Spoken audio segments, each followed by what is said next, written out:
Won't you please come join me for some midnight therapy? Hello, ladies and gentlemen. Welcome back to the second episode of Midnight Therapy.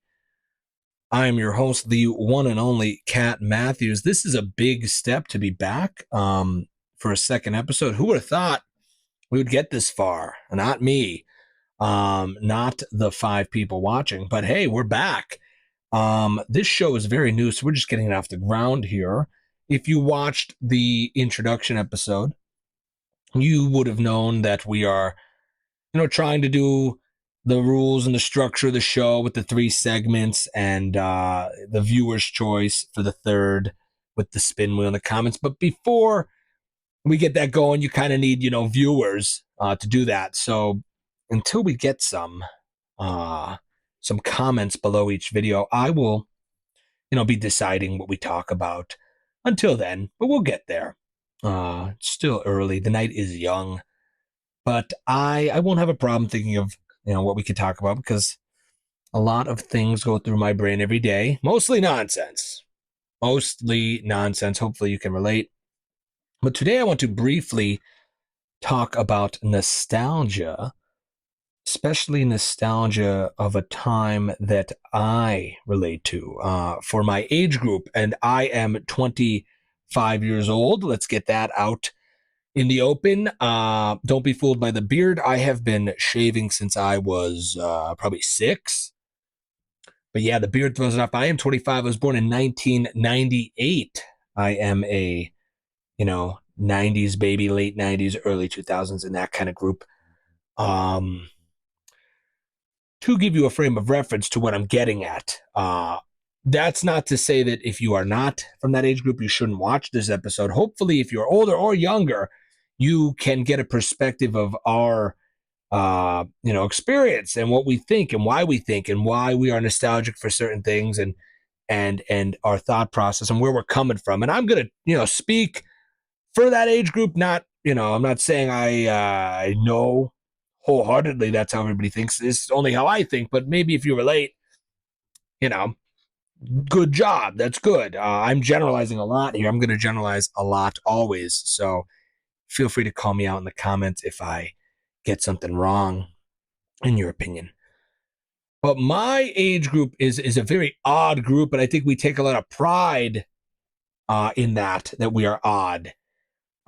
We are nostalgic for weird things for good reason.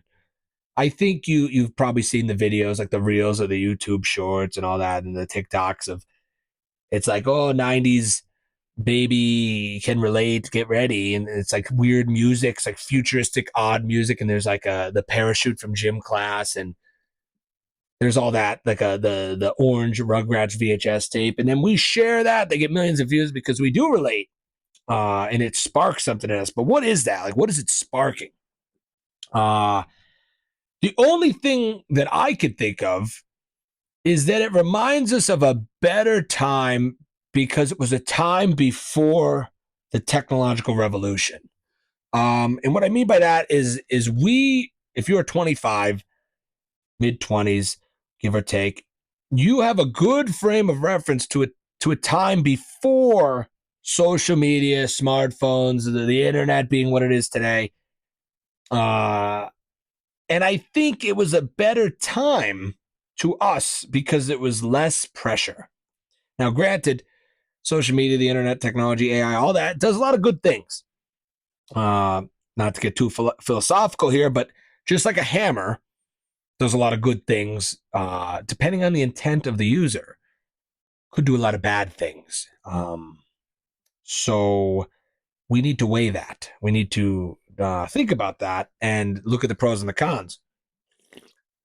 Now, without the internet, we wouldn't have this amazing show. We wouldn't have YouTube. We wouldn't have the technology to film and record this show for the 10 viewers we, are going to get.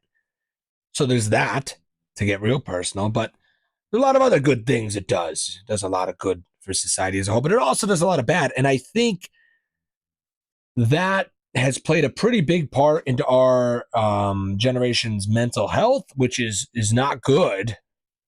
It's not good. A lot of depression and anxiety out there. I could speak for that. And I think a lot of it has to do with social media and this technological revolution that happened in our life. So I think when things remind us of when that didn't exist, I think we like it. I think we think things were simpler. We remember Hollywood Video. We remember going there and picking out a movie, and it was like fun, and you got to rewind it, put it in the little slot. And that was your Friday. Like, it was not looking at everybody's Snapchat, thinking you're missing out on stuff because people only post the fun part of the night. And you're like, oh man, look, that place looks so fun. I hate this. I'm a loser. It was none of that. It was just, you had Stuart Little. You picked it out and you watched it and you read the box on the way home. It was a good time. And I think we missed that. I do. I was just going off the other day about how important Chuck E. Cheese was. That these kids will never know. Like the old generation, like our parents, if you are 25, your parents are probably 50s, in their 50s or 60s. They lived in the best time ever. I'm going to say the 80s were probably the best time ever. 80s America. You had the best music and you had cheap cars and cheap gas and you could work in a factory and support a family of four without a college degree. And you could have $3 and go to Denny's after the show, after you go to a concert. When you went to the concert, you saw Bon Jovi. He was sweating on you. That's how close you were. The ticket was like $4. And then you drank all night. You bought beer. It was like 50 cents or a dime. As I hear the old people tell me, it was a dime beer, penny beer, whatever. And then you went to Denny's. You all ate for like $3, and then you went home. And that was it. That was your life. And that's why these old people, I work at a bar. I do everything that doesn't make a lot of money. I make a lot of bad life choices. Podcast, bar, tender, musician, painter. It doesn't pay the bills. I didn't know. But it's okay. It's fun. But when you're at the bar, you hear these older people, no offense, 50 to 60, let's say, 50s and 60-year-old people. They're getting drunk and they're like talking about the glory days. Like, you have no idea what it was like. And I'm like, okay. Like, it was such a better time. You don't know anything. And they like yell and they get passionate about it. And they're like, you don't know music. You don't know anything. I'm like, okay. And I believe them. They really mean it when they say it. And then their kid will call and they're like, oh my God, what do you want? And like they're in college and they're struggling with money. It's like, I just gave you $20 last week. Like, what? Like, and their tab is like 150. And they go home to the house that they bought for like 70,000. It's worth like 400 now. And like, I can't really help you. Sorry. You picked your major when you were 17. You should have known what you were doing. You should have known that you wanted to go 100 grand in debt when you were 17. You should have known. We did just fine. Like, they say stuff like that, even though they lived in the best times when it was probably the easiest. The generation before that had the worst times, and they raised good kids. They really wanted to come home and raise good families. I think the greatest generation and the one after raised the generation I'm talking about, like the boomers and the Gen X and all that. But they raised them good. They gave them a good life, but they were a little cold to them. I think that's the product of our parents' generation. Their parents were a little cold to them, like emotionally. They never really learned how to talk about their feelings. So I don't think our parents know how to talk about their feelings super well. And kind of like you're on your own. So I think that's kind of what happened. But when these people are at the bar, they're like telling me passionately how good it was. I wonder what I'm going to say, when I'm older and I'm talking about the good times to the next generation. I'm going to say, you guys have no idea how good Chuck E. Cheese was. Like, it was you guys, you don't even know who Chucky is. Like, it was like a rat. He was smoking a cigar. I remember at one point. Look that up if you want. But he was like a rat. He wasn't like a cute mouse. He was like a dirty rat casino owner. And like, you knew it was a casino young. Like, you knew this was a seedy place. You knew that you could lose it all. You knew that your parents gave you $20 and the cup of coins. It looked like you could use it for hours, but you were done in 10 minutes. And that high of just shoving quarters or coins in the machine and getting 4 tickets felt so good that it was like euphoric. You had no idea you were in a strip mall. You had no idea you were in a strip mall. And then when you took a break, you didn't want to take a break. You were like sweating. That place was like, you were running through tubes. You were in ball pits. Your parents were like, get out. And I'm like, you're like, what? Why? You didn't know there was needles in there and poop and Band-Aids. You didn't know. You were having a good time. And then you got out. You were sweating. There was like dripping sweat. And you ate this pizza. And it was the best food you ever ate at that point. Like your mom never made anything close to Chuck E. Cheese pizza, ever.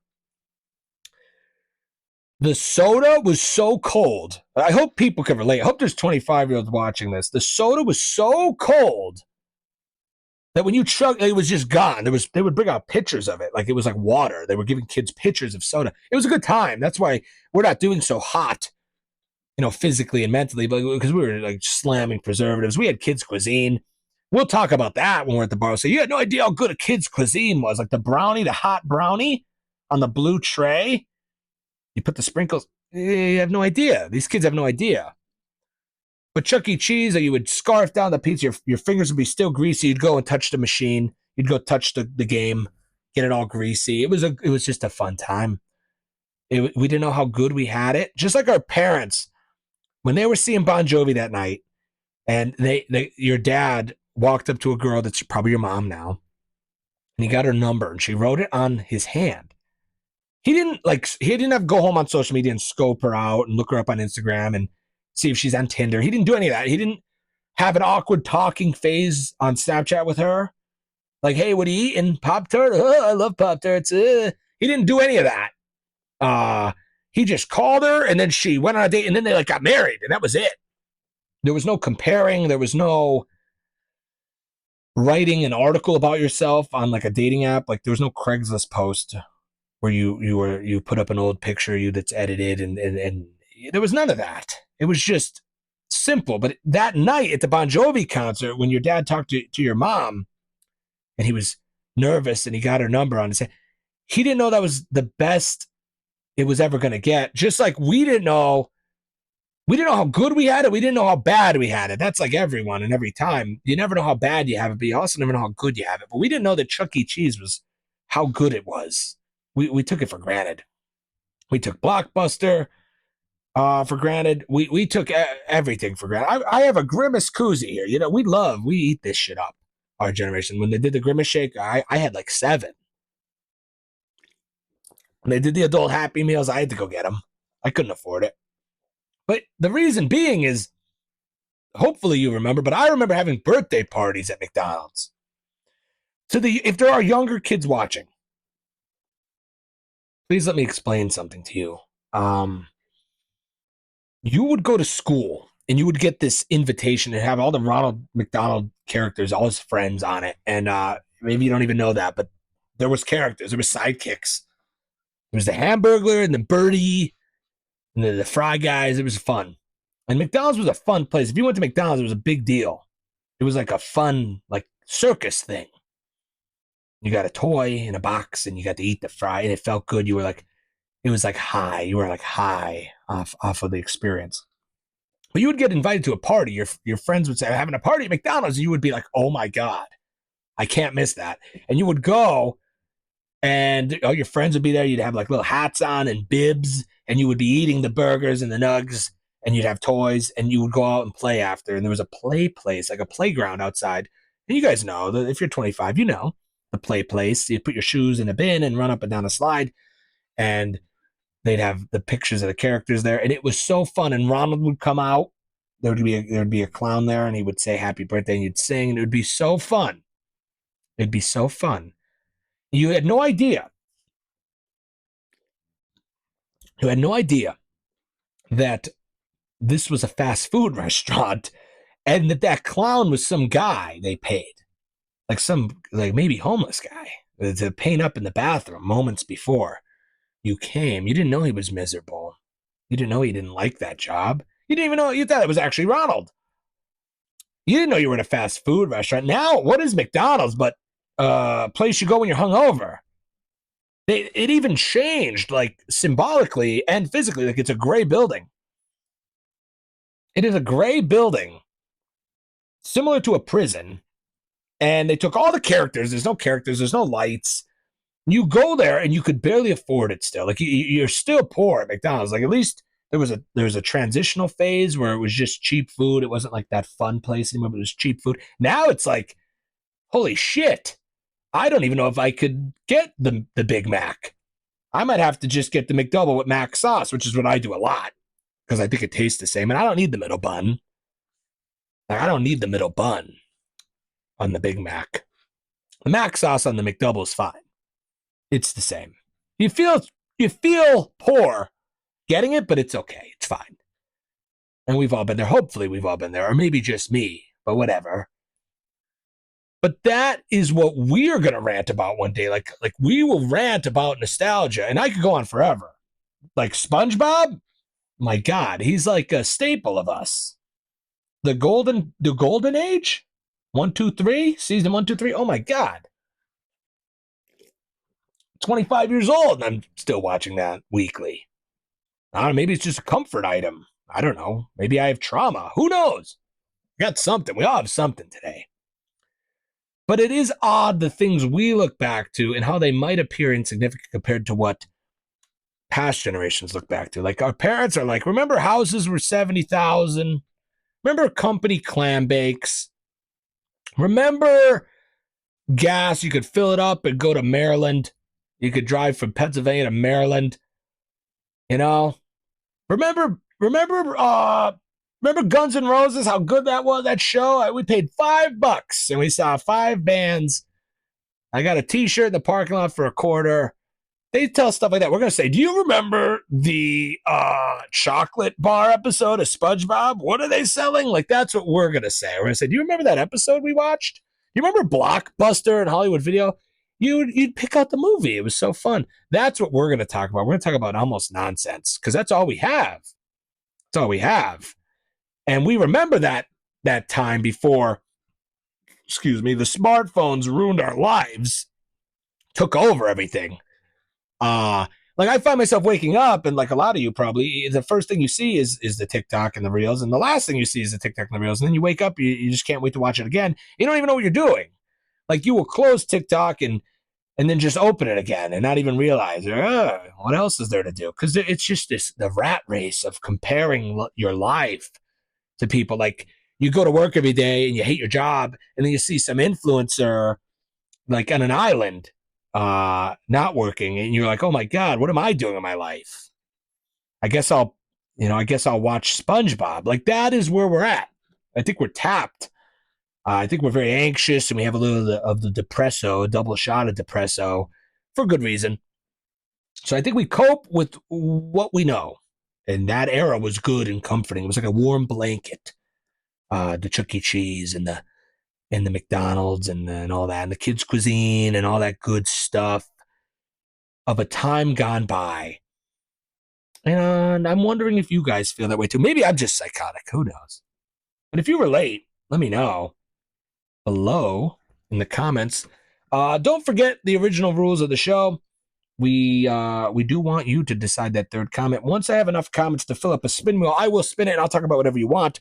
You're getting a good taste of how my brain works with these early episodes. So if you have a topic you'd like to hear my input on, please don't hesitate to comment. You may have noticed in the background here, we have a new painting. That is the rabbit. I figured it would be only right to put the rabbit in there because it is April and it was just Easter.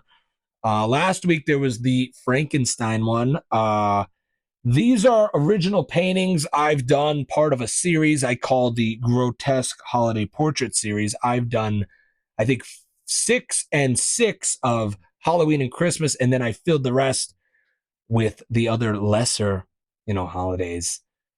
So that's kind of a nice thing to look out for in the background. These are original artworks. I'm going to swap them out maybe every episode, maybe every other. The characters, if you noticed, we're going to have a good episode on that. That is a show, an original adult animated series that me and my best friend Eric wrote together. We're going to have a great long episode with Eric explaining that show coming up hopefully soon. But yeah, I'm happy to be back for a second episode. I hope there are some mid-20s people out there that will share their thoughts on this episode, and maybe you feel the same as me, with this odd sense of nostalgia, and why we feel it. Please share why you think you feel it, and we could deep dive into this more later, but this is a good start of it, where I think we, in a nutshell, to summarize, we really don't have all that to look back to in awe, and in our glory days are not what previous generations' glory days were, but they're our glory days, and they'll never take that away from us. It might not be a cheap house and a company clam bake, but it is a great cartoon show. The cartoons were insane. Our generation had the best shows. We had Billy and Mandy. We had Foster's Home for Imaginary Friends, Jimmy Neutron, SpongeBob, all that stuff. That's what we got. We got that at least. We had Hollywood Video, which was a fun thing. We had those things, like I said. See, there's not much that comes to mind that we had. If you have anything else, the toys were kind of cool. We had like the Game Boy. The video games were kind of cool. They were like early, and it meant like a lot to us. Like we had the Wii. We thought the Wii was like insane. Now you look at it, it's pretty crappy, but we loved it. We loved it back then. But yeah, if you have anything else that you're nostalgic about at 25, please drop it below. Let me know. And let me know why you think that's what we cling to. And if it has anything to do with the technological revolution. And if you think life was better before smartphones and AI and all this stuff. Because that's not going to stop anytime soon, just so you all know. It is going to be over soon. I'm going to do an episode on some predictions I think are coming up.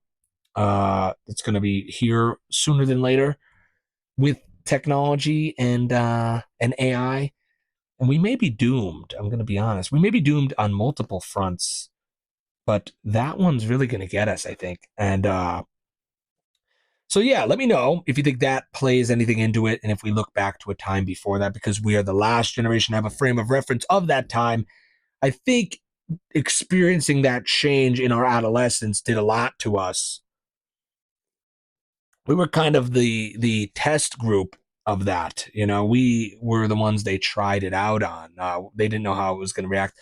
I still don't think it's regulated at all. I think they kind of just happened. They said, good luck.